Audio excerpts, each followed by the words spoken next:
Good evening বন্ধুরা। আজ সকাল থেকে খুবই ব্যস্ত ছিলাম কালী পুজোর জন্য।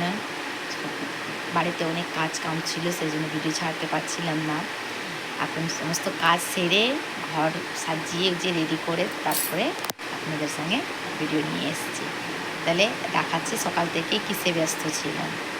আসো দেখাচ্ছি কি কি করেছি আজকে। প্রথমে দেখো, এটা রঙ্গোলি ফ্যাব্রিক কালার দিয়ে রঙ্গোলি করেছি। কেমন হয়েছে অবশ্য কমেন্ট করে জানাবে। আপনারা সবাই জানেন আমি বিহারের মেয়ে, আর বিহারে কালী পুজো খুব ধুমধাম করে আমি ছোট থেকে মায়ের বাড়িতে কালী পুজো খুব ভালো ঘর সাজাতাম, আর রঙ্গোলি করতাম, লাইট লাগাতাম, অনেক খুশি আনন্দ হতো কালী পূজার জন্য, দীপাবলি। সেই জন্য আমি এখানেও বাঙালি চলে এসেছি। তার বাঙালি নিয়ে করি না, আমি বিহারেরই কালী পূজাও বিহার মতনই ঘরদোয়ার সাজায়। এটা আমার মেন গেট। দেখো পদ্ম ফুল বানিয়েছি। তারপরে দেখো ঘরটা সাজিয়েছি, ঝালর লাগিয়েছি, টুনি লাইট লাগিয়েছি।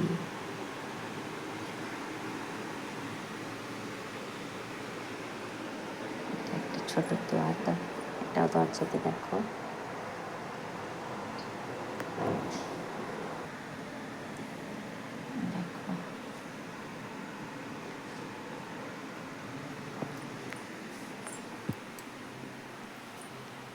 এটা আমার ঠাকুর ঘর নাই, এটা আমার স্টোর রুম আছে, ছোট ছোট ঘর, দরকারি সমস্ত জিনিসপত্র এখানে থাকে। সেই জন্য ঠাকুরও এখানেই রেখেছি। আমার ঘরের একটু অসুবিধা আছে, অ্যাডজাস্ট এখানে করেছি। দেখতে পাচ্ছ প্রচুর কাপড় চাপড় কাচলাম, কেন আমাদের আবার বাড়িতে ছট পুজো ঢুকে যাবে। সেই জন্য সব কেচে কেচে তুলছি, একবারে তো কাচতে পারবো না, এর জন্য কেচে কেচে একটু একটু করে তুলছি।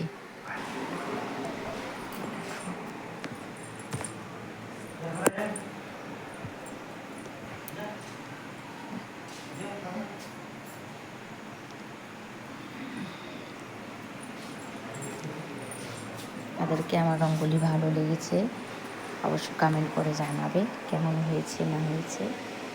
আর কে কে কালী পূজাতে খুব এনজয় করো।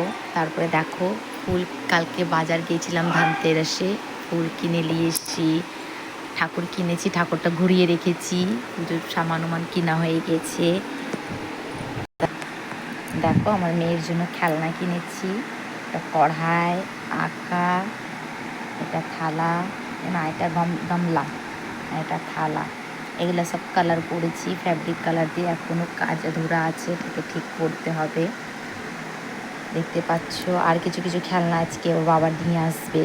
এগুলো আমি পিয়ারাপুর গিয়েছিলাম কিনতে, ওখান থেকে নিয়ে এসেছিলাম, দিয়ে মাটি কালার ছিল, ওকে সবকে কালার করেছি। এখন আবার থেকে ওর উপরে ফুল ডিজাইন করবো, সেজন্য এখন আধুরা আছে। তাহলে আমার ভিডিওটা ভালো লাগলে লাইক কমেন্ট শেয়ার অবশ্যই করবেন, যাদেরকে ভালো লেগেছে, আর কমেন্ট করে অবশ্যই জানাবেন কি কে কে কালী পুজো পছন্দ করো। এইভাবে কালী পুজো মানাও, ঘর সাজাও, লাইট লাগাও, রঙ্গোলি বানাও।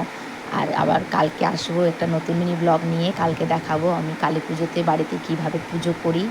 তাহলে আবার ভিডিও করার টাইম পেলে ঠিকই আসবো। তাহলে আজকে এই ভিডিওটা এখানে শেষ করলাম। টাটা, গুড নাইট, ভালো থাকো, সুস্থ থাকো, সবাই ভালোভাবে বম পটাকা ফাটাবে। আমি তো ভয় করি, বম পটাকা ফাটাই না, কিন্তু আমার সমস্ত বন্ধুদেরকে আর ওদের সমস্ত ফ্যামিলিদেরকে বলবো যেন ভালো করে বম পটাকা ফাটাবে। শুভ Deepavali, safe Deepavali. Tata, good night.